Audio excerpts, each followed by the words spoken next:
Olá, pessoal. Meu nome é Ana Caroline, eu sou aluna de doutorado do professor Cláudio, da professora Vânia. Vou estar falando aqui para vocês hoje um pouquinho sobre genética bacteriana. Eu também sou farmacêutica, eu formei em 2015. Paralelo ao meu doutorado, também trabalho no hospital universitário, no laboratório de análises clínicas. E o meu projeto de mestrado e de doutorado teve muito a ver com genética bacteriana, tá? E por isso eu vou estar falando um pouquinho aqui para vocês sobre esse assunto.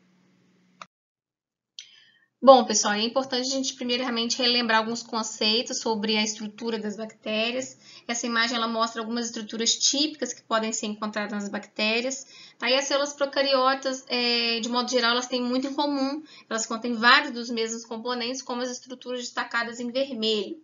E essa estrutura interna, pessoal, ela vai nos dizer muito a respeito da organização genética e, consequentemente, da expressão gênica nas bactérias. A gente observa aí que o DNA bacteriano não se encontra no interior de um núcleo, como nas células eucarióticas, e esse DNA está presente na forma de uma grande molécula de fita dupla e extremamente condensada, né, denominada cromossomo. E esse cromossomo ele vai se encontrar, então, disperso no interior da célula, numa região que a gente chama de nucleoide. Além disso, vários procariotos também podem apresentar, né, o que a gente chama de DNA circular extracromossomal, denominado plasmídio. Esse plasmídio ele muitas vezes vai conter informações não essenciais, porém que vão conferir uma vantagem seletiva para a bactéria. E a gente destaca aí também os ribossomos, que também estão dispersos no citoplasma, que vão ser de extrema importância na síntese proteica, como a gente vai ver mais para frente. Como a genética é uma ciência que estuda, né, também os genes e como esses genes transportam as informações, é importante também relembrar outros conceitos, como o conceito de genoma. Então, o genoma é toda a informação genética de uma célula, e isso inclui cromossomo e também material extracromossomal, como os plasmídeos que eu citei anteriormente. Cromossomo, por sua vez, são estruturas que contêm, né, e que armazenam uma molécula de DNA que transporta, então, fisicamente a informação hereditária. É nos cromossomos que a gente tem os genes, né, que por sua vez são então a parte funcional do DNA. Os genes eles são sequências especiais de centenas ou de milhares de pares de bases que vão oferecer informações básicas então para produzir todas as proteínas que o organismo necessita produzir. E esses produtos funcionais, pessoal, podem ser tanto proteínas como também estruturas de RNA, como o RNA ribossomal e o RNA transportador, importantes na síntese proteica. Algumas características, né, do material genético bacteriano. Eles possuem, então, uma molécula de DNA dupla fita circular, a maioria circular, mas algumas bactérias possuem fita linear. E esse DNA está disperso no citoplasma, na região do nucleóide, como eu disse anteriormente. A maioria das bactérias possuem um cromossomo, tipicamente possuem um cromossomo. Mas algumas bactérias elas têm mais de um cromossomo, nesse caso, geralmente um cromossomo primário, que transporta a maioria dos genes de manutenção, né, dos genes essenciais, e um ou dois cromossomos secundários com características plasmídicas, mas que também transportam, né, outros genes essenciais.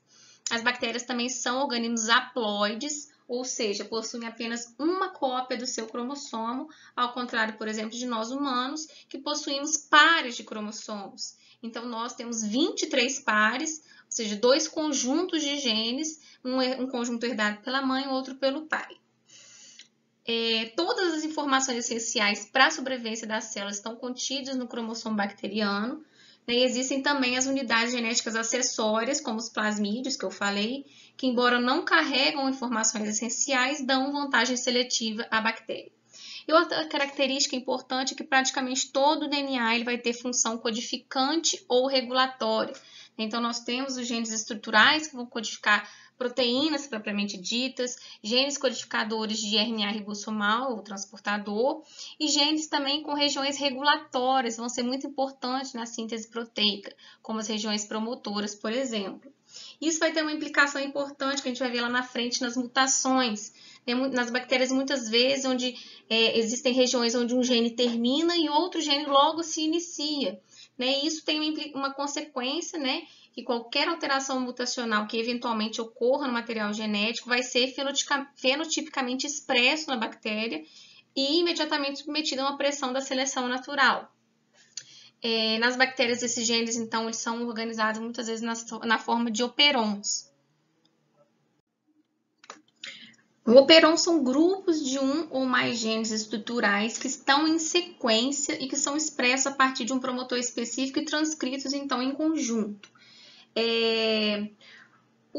A região reguladora, esse operon, ele contém uma região reguladora que é composta por um promotor e um operador. Os promotores são sequências, então, de nucleotídeos que vão controlar a expressão, a taxa de transcrição de um gene. E essa região promotora é onde a RNA polimerase ela inicia a transcrição, vai sinalizar o início da transcrição de determinado gene. E o operador são sequências de nucleotídeos que sinalizam para parar ou para prosseguir a transcrição. Então, como exemplo, nós temos aí na imagem o operon LAC, que é constituído de genes para enzimas do metabolismo da lactose nas bactérias. Como que acontece a regulação desses genes?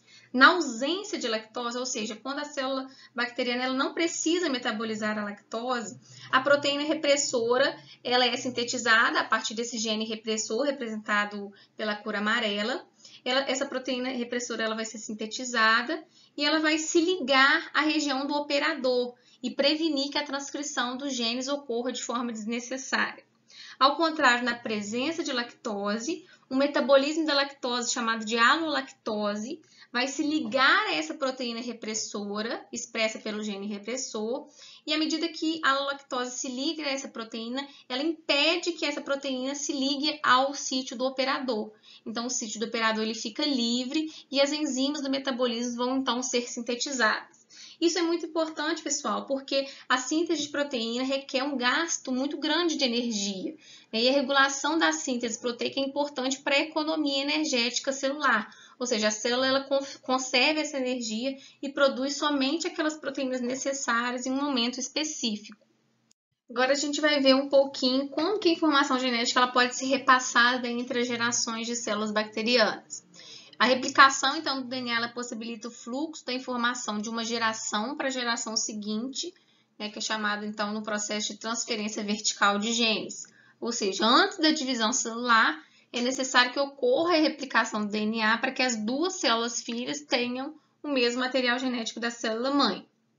Essa informação genética também pode ser transferida horizontalmente entre as células de mesma geração, através do processo de recombinação, produzir, então, novas combinações de genes, e no interior da célula a informação genética ela flui de outro modo.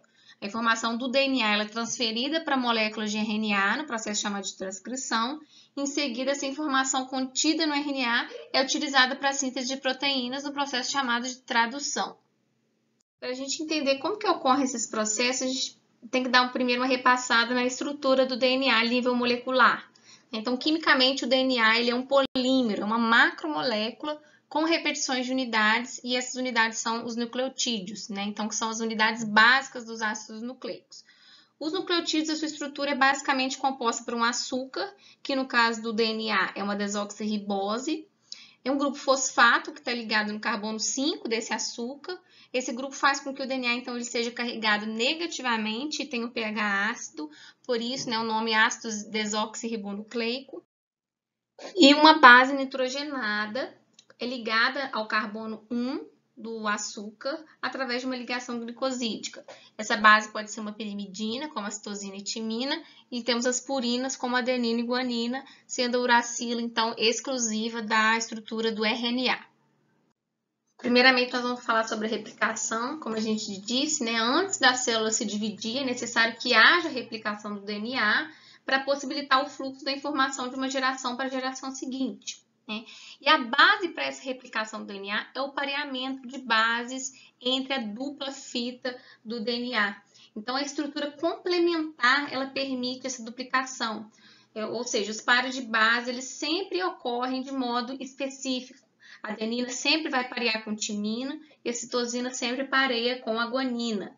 Essa complementariedade ela é mantida, então, por ligações de hidrogênio duplas, no caso entre adenina e timina, ou tripla entre a guanina e a citosina. E uma outra característica muito importante da replicação é que ela é semiconservativa, Ou seja, uma fita ela vai agir como molde para a produção de outra fita. Então, essa dupla fita ela se abre de forma que cada uma das fitas serve como molde e de forma que cada uma das células filhas herda, então, uma fita original e uma fita nova. Uma característica importante a gente observar é que para que as bases elas fiquem pareadas uma ao lado da outra, voltadas para dentro, os açúcares que compõem uma fita eles vão ficar de cabeça para baixo um em relação ao outro, ou seja, as fitas elas são antiparalelas, uma está numa direção oposta à outra. E a extremidade que tem a hidroxila aderida ao carbono 3' é denominada extremidade 3' do DNA. E a extremidade que tem o fosfato aderido ao carbono 5' é chamada de extremidade 5'. Só observando, né, que essa denominação 5', 3' são referentes aos carbonos do anel de açúcar do DNA, do nucleotídeo do DNA. E na replicação, à medida que a DNA polimerase ela vai adicionando novos nucleotídeos para a síntese da fita nova, além das pontes de hidrogênio entre as bases, para que haja a formação dessa cadeia lateral, desse esqueleto, né, de açúcar e fosfato, ocorre então a ligação fosfodiéster. Essa ligação ela ocorre entre uma hidroxila livre ligada ao carbono 3 e o grupo fosfato do próximo nucleotídeo a ser acrescentado, e esse grupo fosfato está ligado ao carbono 5'. Isso, pessoal, vai afetar diretamente o processo da replicação, porque a DNA polimerase ela só pode adicionar novos nucleotídeos somente na extremidade 3' livre. Por isso a gente diz, né, que a replicação, que a formação dessa fita nova, ela sempre vai ocorrer no sentido 5', 3', como vocês podem observar nessa figura da esquerda. Portanto, enquanto a dupla fita ela vai se abrindo para formar a nova fita, as duas novas fitas elas vão crescer em direções diferentes. Nessa segunda imagem fica melhor para a gente visualizar. Essa imagem ela apresenta uma importante diferença na replicação das duas fitas. No caso da fita molde, que tem o sentido 3', 5', a fita nova ela vai sendo sintetizada de forma contínua na direção 5', 3', porque sempre vai haver uma extremidade 3' livre nessa abertura, né, nessa forquilha que a gente chama de forquilha de replicação, que é o sentido em que a fita está se abrindo para que ocorra a replicação. Então, sempre vai haver essa extremidade 3' livre para que um novo nucleotídeo ele se ligue. Então, essa fita ela é denominada fita contínua. Ao contrário, na fita oposta, denominada fita descontínua, a síntese ela vai ocorrer de forma descontínua porque não há uma extremidade 3' livre onde um novo nucleotídeo possa ser adicionado. E onde então que vai se encontrar essa extremidade 3' livre? Ela está localizada na extremidade oposta, distante dessa forquilha, dessa abertura da replicação. Então, portanto, na fita descontínua, vai ser necessário que a primase, né, que é uma enzima, ela sintetiza iniciadores de RNA repetidas vezes para fornecer grupos de hidroxilas livres para que haja essa incorporação de nucleotídeo. E aí, como resultado, a fita descontínua ela é sintetizada como curtos segmentos, que a gente chama de fragmentos de Okazaki. Esses fragmentos, posteriormente, eles são unidos, né, e originando, então, uma fita contínua de DNA. Essa imagem ela mostra um pouquinho sobre essa forquilha de replicação, né, que é a região de replicação ativa em forma de Y e que vai se deslocando de forma progressiva pela dupla hélice. Então, essa forquilha ela é um complexo multienzimático, né, uma maquinaria enzimática que vai sintetizar novas fitas. Então, aí, se a gente acompanhar o passo a passo, né, primeiramente, nós temos enzimas que vão abrir essa dupla hélice, que vão desenovelar a dupla hélice, como a helicase, para que haja, então, o processo de replicação. São as enzimas que vão estabilizar esse DNA que foi desenovelado, como as topoisomerases. E aí, seguindo o passo 3, né, a fita líder, como a gente falou, a fita contínua, ela é sintetizada continuamente pela DNA polimerase, enquanto que a fita descontínua, também chamada de atrasada, né, ela é sintetizada de modo descontínuo. Então, por isso, a RNA polimerase, ela sintetiza um RNA curto. Esse RNA curto, que é o primer, ele vai fornecer aquela extremidade 3' livre para que haja adição de novos nucleotídeos. Então, a DNA polimerase, então, ela vem e estende, né, a fita nova que está sendo sintetizada. A DNA polimerase, além disso, também ela degrada esse RNA, esse primer que foi sintetizado, e substitui por DNA, formando, então, uma fita contínua. finalizando aí com a DNA ligase, que vai unir esses fragmentos de Okazaki na fita descontínua. Agora a gente vai falar um pouquinho como que ocorre o fluxo dessa informação genética dentro da célula. A gente falou que o DNA ele contém todas as informações necessárias para a sobrevivência da célula. Mas como que essa informação do DNA é utilizada para produzir as proteínas que controlam as atividades celulares e o metabolismo? Então, primeiramente, a informação do DNA ela vai ser copiada em uma sequência de base de RNA e essa informação do RNA vai ser usada para sintetizar proteínas específicas através da tradução. Então, agora, na transcrição, é importante a gente conhecer também a respeito da estrutura do RNA. A sua estrutura básica é basicamente igual ao DNA, com algumas diferenças. O açúcar na estrutura é uma ribose, a uracila ela vai aparecer no lugar da timina e o RNA é uma estrutura de fita simples.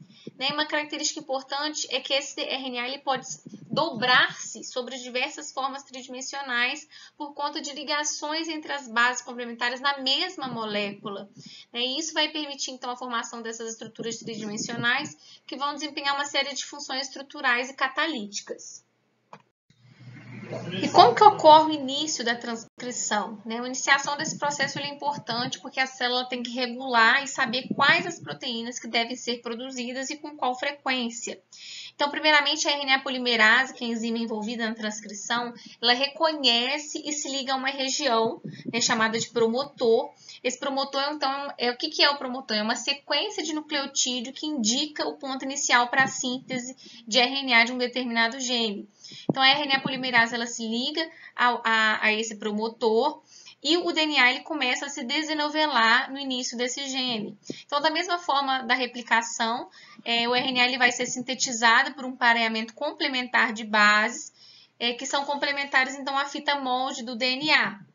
Então, o local da síntese ele vai se movendo ao longo do DNA e à medida que o DNA ele vai sendo transcrito, ele vai se novelando novamente até que a transcrição atinge a região de terminação e tanto o RNA como a RNA polimerase vão ser liberados e a hélice de DNA vai se formar novamente.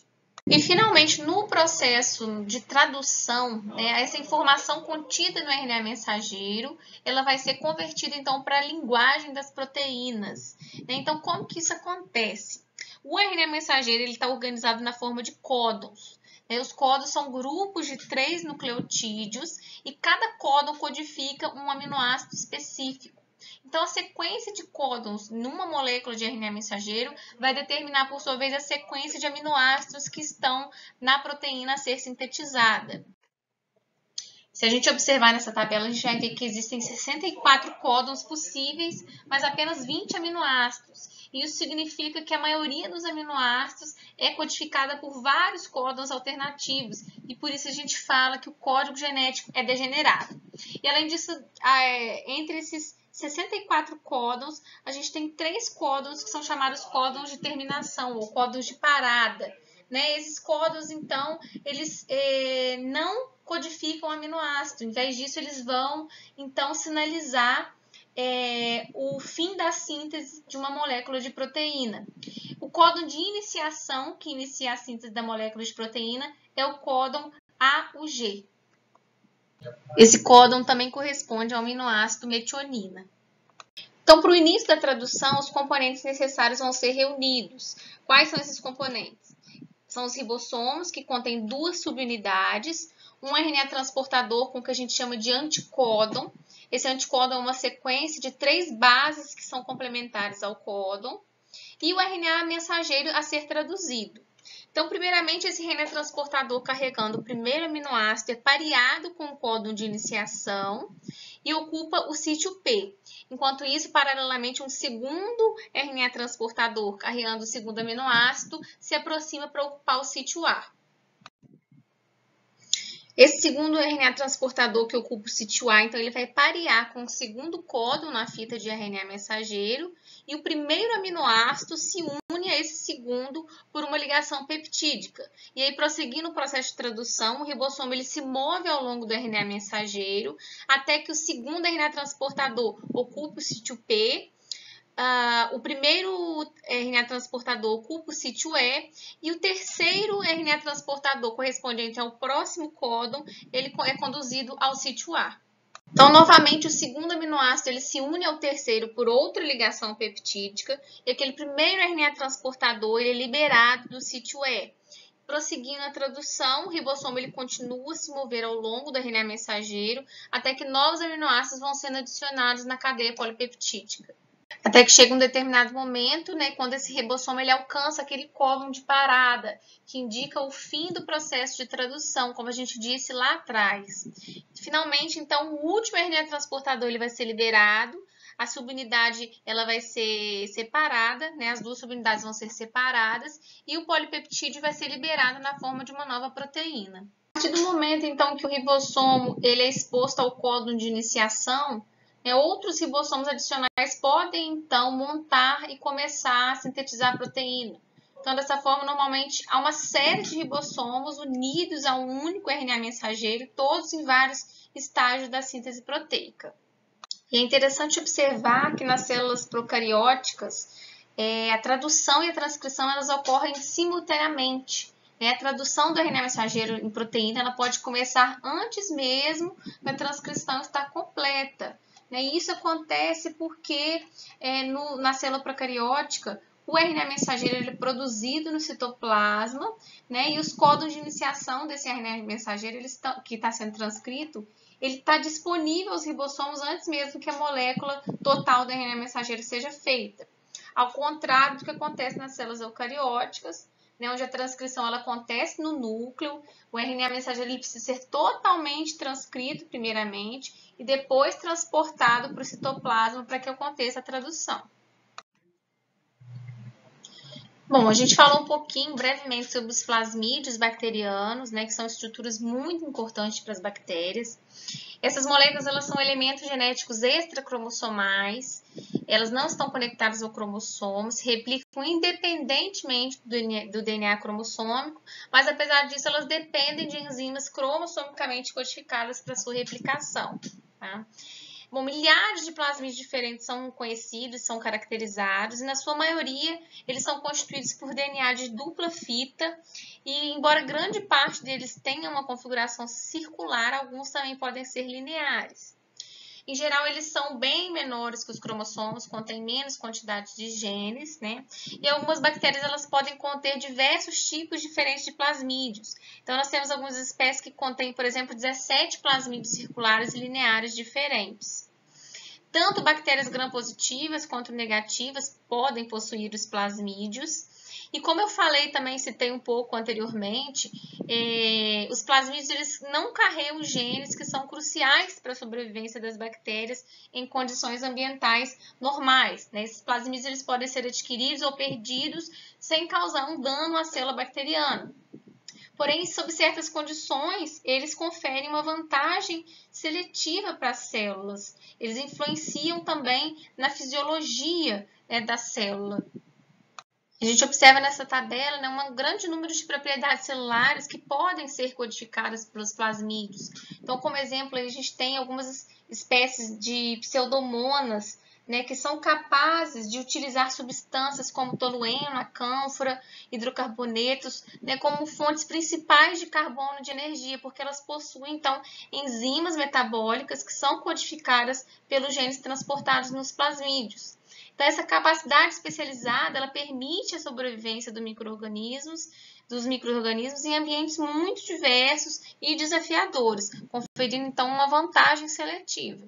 Muito importante também são os plasmídios que conferem resistência às células bacterianas, muitas vezes chamado de plasmídio de resistência, ou plasmídio R. Esses plasmídios são uma séria ameaça à terapia antimicrobiana.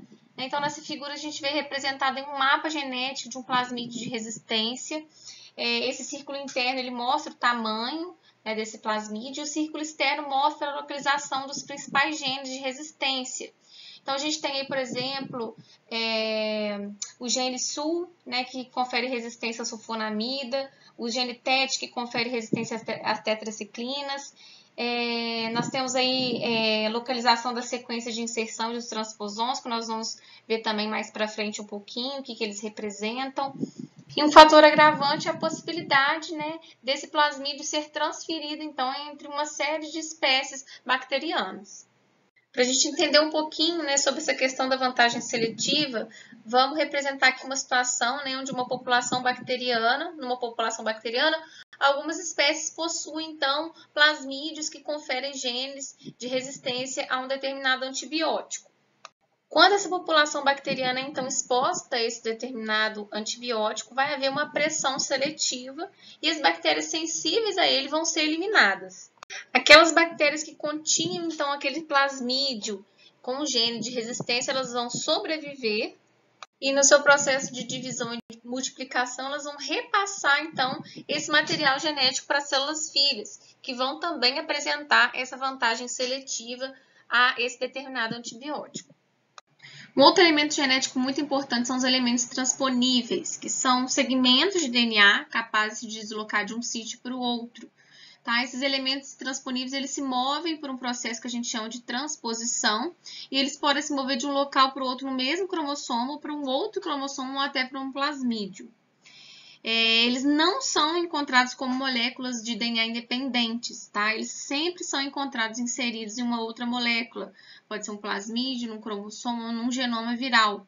Tá? Esses elementos eles não têm as suas próprias origens de replicação e por isso eles sempre vão ser replicados quando a molécula de DNA do hospedeiro onde eles estão inseridos realiza a sua replicação. Bom, devido a essa capacidade de eles se deslocarem, eles dão para o genoma uma característica que a gente chama de plasticidade.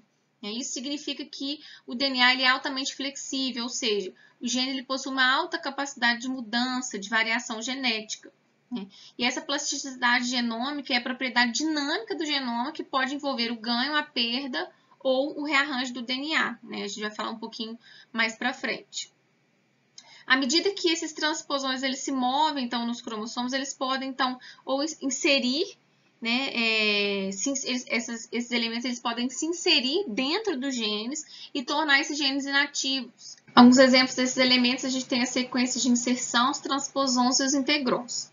As sequências de inserção são os tipos mais simples de elemento transponível. Tá? Tanto essa sequência de inserção como os transposons, eles possuem duas características muito importantes.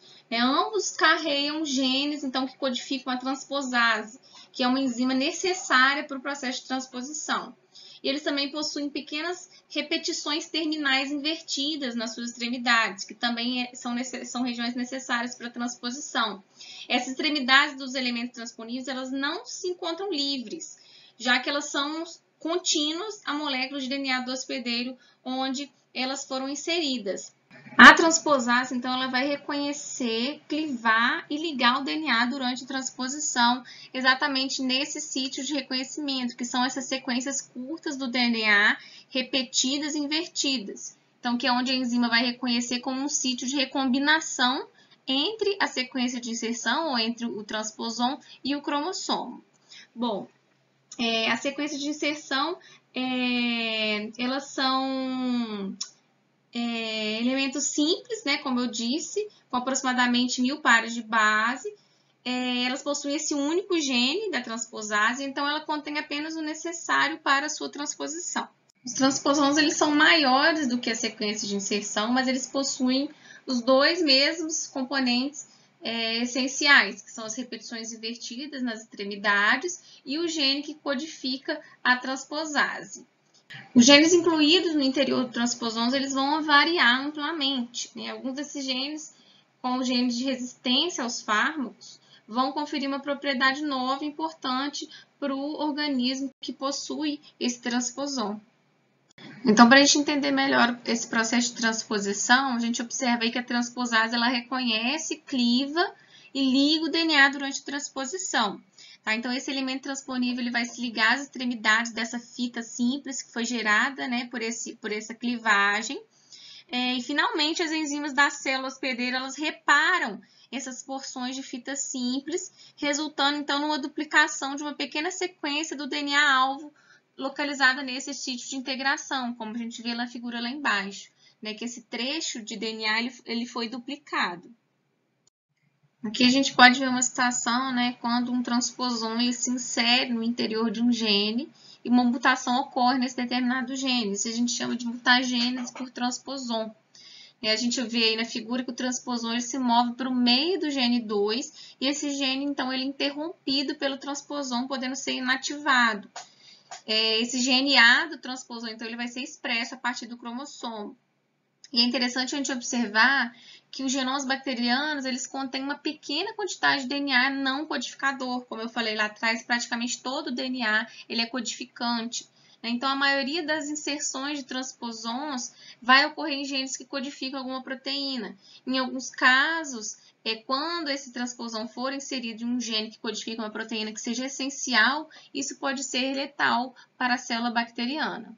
E os integrons, pessoal, são sistemas que conseguem, então, capturar, integrar na sua estrutura e expressar elementos genéticos chamados de cassetes gênicos, né, que são estruturas circulares que se encontram dispersas na célula e que estão muito associadas, né, à resistência, a genes de resistência aos antibióticos. A estrutura do integron ela basicamente consiste de um gene codificador de uma integrase. Essa integrase é uma enzima, então, que vai catalisar a reação de recombinação do cassete na estrutura do integron, um sítio de recombinação, que é onde essa reação de recombinação vai acontecer, e um promotor constitutivo, então, que vai dirigir a transcrição e a expressão desse gene, né, desse cassete inserido na estrutura do integron. A reação de recombinação, então, ela vai acontecer entre esse sítio de recombinação e um sítio presente no cassete que a gente chama de ATTC. Pessoal, e além do entendimento de como que é a organização do genoma bacteriano, de como que esses genes atuam, é importante a gente também ter um entendimento de como que ocorre a evolução das bactérias e como que algumas bactérias elas adquirem algumas características importantes de resistência, de patogênese. E essa evolução ela se baseia, então, na transferência de algumas características genéticas de uma geração para outra. Se o material genético ele fosse transmitido para os descendentes de forma praticamente inalterada, né, se ele fosse perpetuado com uma fidelidade perfeita, a variação genética que é necessária para dirigir a evolução das bactérias ela não seria gerada e novas espécies não surgiriam ao longo do tempo. Então, essa variabilidade genética que ela é introduzida em qualquer população, ela tem uma grande importância em termos evolutivos, gerando, então, a biodiversidade. Então, são combustíveis para a evolução. E as bactérias, elas podem, então, apresentar variações através de alguns mecanismos, como mutação ou recombinação. Então, a gente tem a transferência vertical de genes, e que ocorre quando as células se dividem, né, e a célula ela transfere esse material de célula-mãe para a célula-filha. Já a transferência horizontal, também chamada de lateral, de genes, ela ocorre quando a célula, então, doadora transfere os seus genes para uma célula receptora. Então, é a transferência de uma célula para outra. E nos procariotos, a transferência horizontal ela ocorre através de 3 mecanismos: a transformação, a transdução e a conjugação, como a gente vai ver. Então, a mutação, ela corresponde, né, a uma alteração de natureza herdável na sequência de bases daquele genoma. A gente chama de alteração herdada da informação genética, que é, então, passado de uma célula-mãe para sua progênie. Essas mutações, elas podem promover alterações, algumas vantajosas, né, promovendo uma característica nova ou intensificando uma atividade. Algumas são prejudiciais, podendo inativar alguma enzima importante ou torná-la menos ativa. Isso pode ser desvantajoso ou até mesmo letal, mas a maioria é neutra e sem efeito. É importante a gente destacar, pessoal, que o DNA ele é estável e a replicação ele é muito precisa, mas mesmo assim, né, mudanças e erros elas podem acontecer.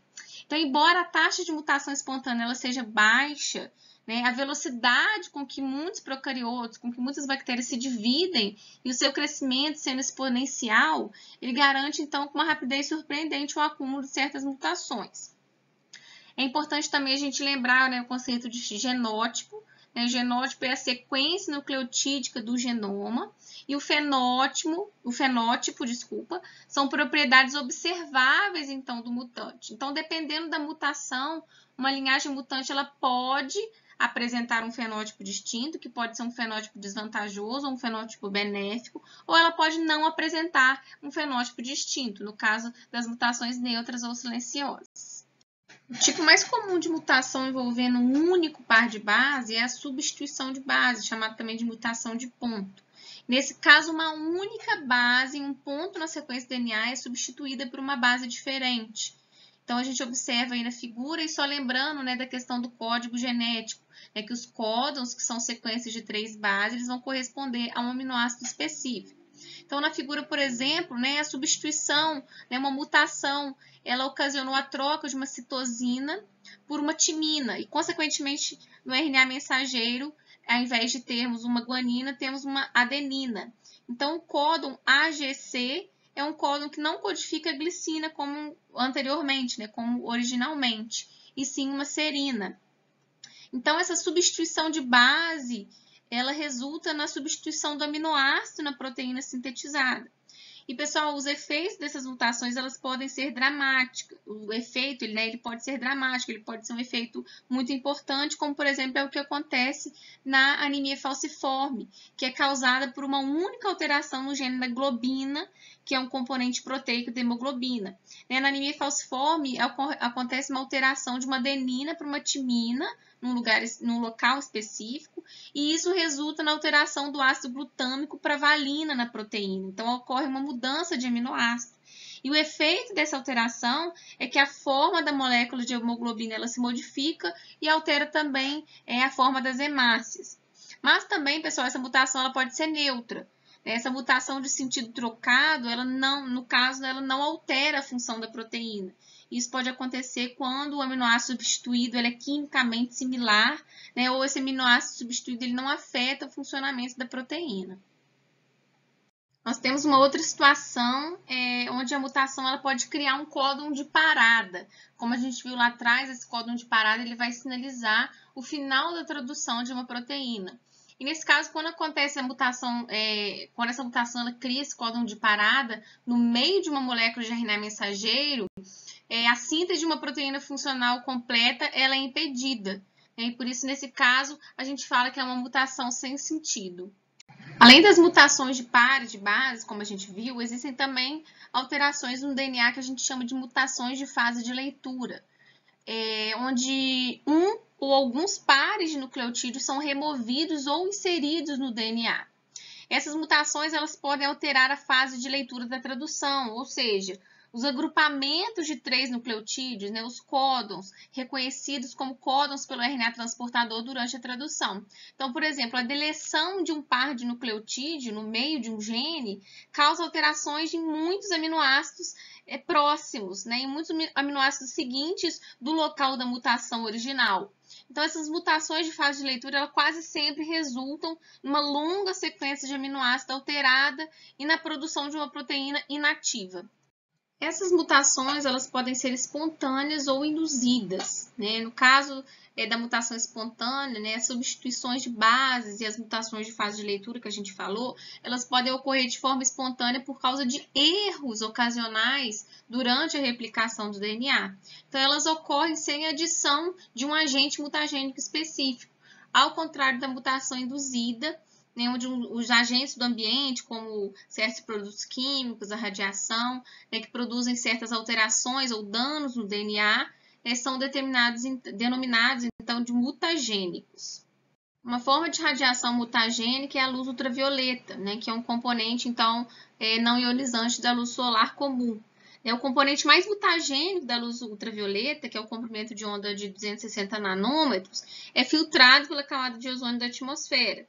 E as bases dos ácidos nucleicos, elas absorvem fortemente essa radiação ultravioleta, sendo o máximo de absorção para o DNA e RNA 260 nanômetros.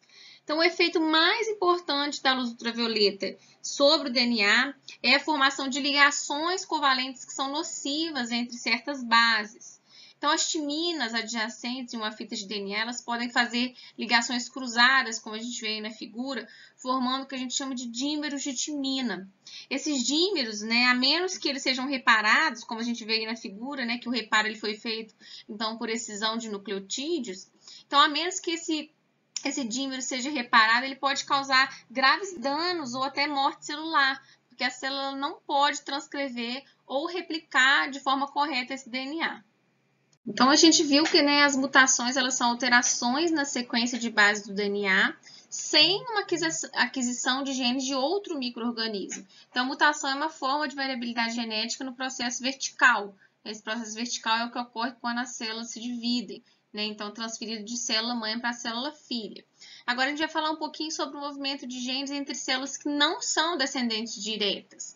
Então, essa transferência horizontal ou lateral de genes permite que as células, então, adquiram novas características e, assim como as mutações, elas vão contribuir também para o aumento da diversidade genética e também de vantagens adaptativas. A gente vai ver a importância, né, dos elementos móveis nesse contexto da transferência horizontal, como a gente viu lá, os plasmídios, transposons, integrons, eles vão então permitir, né, essa transferência horizontal de genes entre bactérias, né, entre células bacterianas que não são descendentes diretas. Os principais processos, então, que vão permitir essa recombinação genética na transferência horizontal são a transformação, a conjugação e a transdução. A gente vai falar um pouquinho sobre eles. Essa imagem, ela retrata, né, o experimento de um cientista, né, de Griffith, que demonstrou o processo de transformação. Então, esse processo ele foi demonstrado há mais de 70 anos, embora ele não tenha sido compreendido naquela ocasião. Então, esse cientista estava trabalhando com duas linhagens de Staphylococcus pneumoniae, né? Uma delas era virulenta, né? Ela possuía uma cápsula de polissacarídeo que prevenia a fagocitose. Essa bactéria ela cresce, então, e causa o quadro de pneumonia nos camundongos. A outra linhagem ela não possui cápsula e não causa doença. Griffith estava, então, interessado em determinar se injeções de bactérias mortas e encapsuladas, se elas poderiam ser usadas para vacinar esses camundongos contra a pneumonia. Então, acompanhando a imagem, a gente observa, né, na coluna da letra A, como era esperado, né, as bactérias encapsuladas vivas mataram os camundongos. Aí na coluna B e na coluna C, a injeção de bactérias não encapsuladas vivas e de bactérias encapsuladas mortas não mataram os camundongos. E na última coluna da letra D, a gente vê que quando ele pega e faz uma mistura de bactérias encapsuladas mortas e bactérias não encapsuladas vivas, essa mistura, então, ela mata o camundongo. Ou seja, nenhuma delas, isoladamente, né, nem as bactérias encapsuladas mortas e nem as bactérias não encapsuladas vivas, de forma isolada, ela causava doença, mas quando misturadas, elas causaram a doença. E no sangue desse camundongo, o Griffith ele encontrou bactérias encapsuladas. Então, o que aconteceu, né, nesse experimento? O que ele pôde observar? Né? Então, na verdade, o que aconteceu, né, os genes das bactérias mortas, ele foi, então, incorporado pelas bactérias vivas e modificando essas bactérias geneticamente. Então, a gente diz que as bactérias vivas, elas foram transformadas. Algumas bactérias, né, após a morte ou a lise celular, elas vão liberar o seu DNA no ambiente. Né? E este DNA, por ser muito grande, ele tende a ser facilmente quebrado, né, originando centenas de fragmentos pequenos. Então, outras bactérias, dependendo da espécie, das condições de crescimento, elas podem captar esses fragmentos de DNA e integrar esses fragmentos no seu próprio cromossomo por reação de recombinação, como a gente vê aí na figura da esquerda. E uma outra característica é que as células que captam esse DNA, elas são denominadas células competentes. E algumas bactérias elas são naturalmente transformáveis, né? São naturalmente competentes. Então, mesmo que apenas uma pequena porção do DNA de uma célula seja transferida para esse receptor, a molécula ela deve passar pela parede, ela deve atravessar a membrana celular. Então, quando uma célula receptora está num estado fisiológico que ela pode, né, captar esse DNA doador, ela é descrita como competente. E essa competência ela resulta, então, de alterações na parede celular que torna ela permeável a essas moléculas grandes de DNA. Então, a bactéria E. coli, né, que é uma bactéria bem compreendida, é amplamente utilizada, ela não é naturalmente competente para transformação. Porém, mediante tratamentos, né, laboratoriais, esses tratamentos permitem, né, que essa E. coli ela capte facilmente o DNA. E essa descoberta desses tratamentos permitiu que os pesquisadores utilizassem a E. coli para a engenharia genética. Isso é muito importante, né, já que a introdução desse DNA na E. coli, que é um micro-organismo modelo da engenharia genética, é crucial, né, no ramo da biotecnologia. A conjugação, que é uma outra forma de transferência horizontal de genes, ela vai ser uma transferência que envolve o contato célula a célula.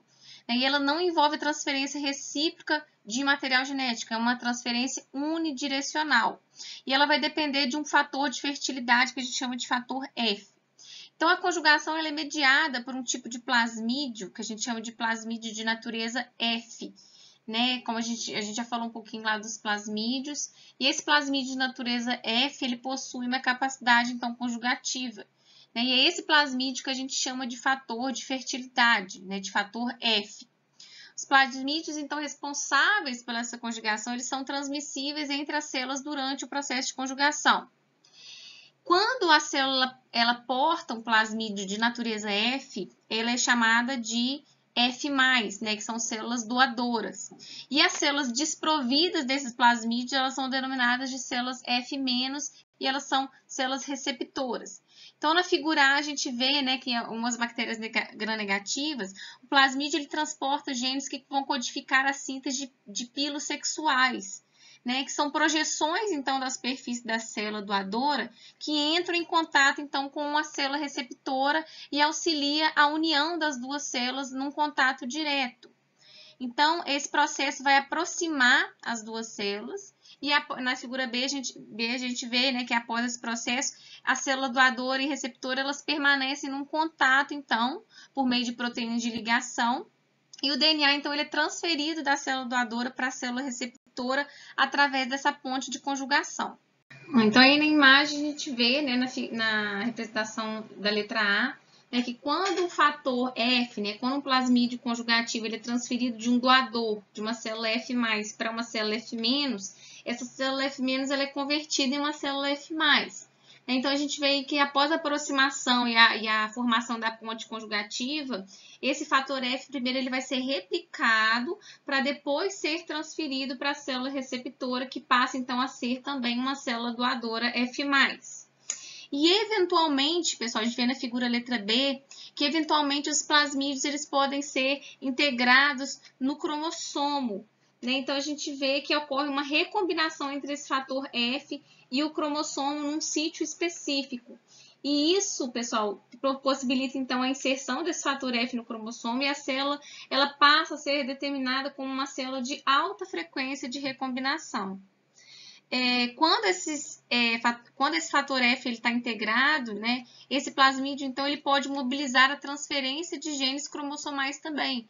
Né, ou seja, genes cromossômicos eles também podem ser transferidos por conjugação. E por último, aí a gente tem o processo de transdução, que é o processo de transferência do material genético através dos bacteriófagos. Então, como que acontece esse mecanismo, né, de transferência horizontal? Então, o bacteriófago, ele ocasionalmente infecta uma célula bacteriana chamada de célula doadora, né, e ele vai, então, injetar o seu material genético. Né? Então, o DNA e as proteínas do fago eles vão ser produzidas nessa célula bacteriana, e o cromossomo bacteriano ele é quebrado em fragmentos, ele vai ser fragmentado. Durante a montagem desse fago no interior da célula bacteriana, tanto fragmentos de DNA do fago como fragmentos da própria célula, eles podem ser empacotados no capsídeo do fago durante a montagem. Né? Então, eventualmente, quando eles começarem a se multiplicar, essa célula doadora ela vai ser lisada e essas partículas do fago contendo o DNA bacteriano elas vão ser liberadas, podendo então infectar uma nova célula hospedeira que é chamada de célula receptora. Né? Quando esse material genético chega nessa célula receptora, pode haver então a recombinação. Né? Essa recombinação ela pode acontecer, que vai produzir então uma célula recombinante com genótipo diferente tanto da célula doadora quanto da célula receptora. Né? Então, essa célula com um genótipo novo, ela vai se multiplicar e repassar isso para as gerações seguintes. Bom, pessoal, esse assunto, né, da genética bacteriana, ele é um assunto muito mais amplo, né? Aqui eu tentei apresentar para vocês os principais pontos, desde lá atrás, né, da estrutura do DNA, de como que essa informação ela é transmitida através das gerações, de como que essa informação ela vai ser transmitida entre bactérias diferentes, os principais mecanismos envolvidos. Eu vou deixar para vocês alguns vídeos alguns materiais para vocês acessarem, né, alguns vídeos que vão facilitar um pouco, talvez, alguns processos, né, da transcrição, da tradução. E qualquer dúvida, vocês podem entrar em contato comigo. Eu deixei o meu e-mail no primeiro slide. Se vocês quiserem voltar lá, podem me perguntar qualquer dúvida, tá joia? Muito obrigada pela atenção de vocês. Até a próxima!